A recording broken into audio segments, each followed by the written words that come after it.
After performing 10 superhuman labors, Hercules still has to do more. Eurystheus did not count the Hydra or the Augean stables as properly done, so he told Hercules to do 2 more.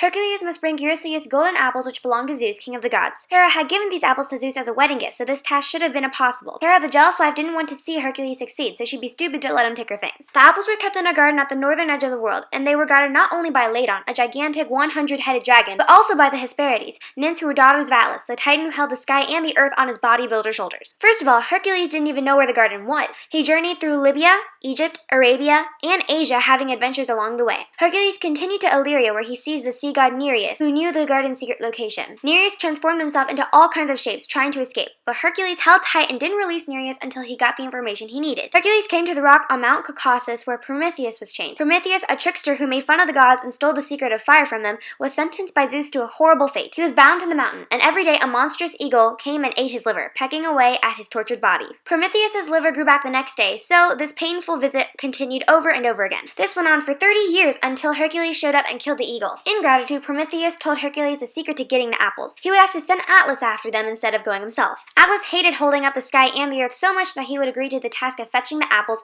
in order to pass his burden over to Hercules. Everything happened as Prometheus had predicted, and Atlas went to get the apples while Hercules was stuck in Atlas's place with the weight of the world literally on his shoulders. When Atlas returned with the golden apples, he told Hercules he could take them to Eurystheus himself, and asked Hercules to stay there and hold the heavy load for the rest of time. Hercules agreed, but asked Atlas to take it back for a moment, just so that the hero could put some soft padding on his shoulders to help him bear the weight. Atlas, the stupid person he was, put the apples on the ground and lifted the burden onto his own shoulders. And so Hercules took this chance and picked up the apples and took them to Eurystheus himself. There was one problem though. Because they belonged to the gods, the apples could not remain with Eurystheus.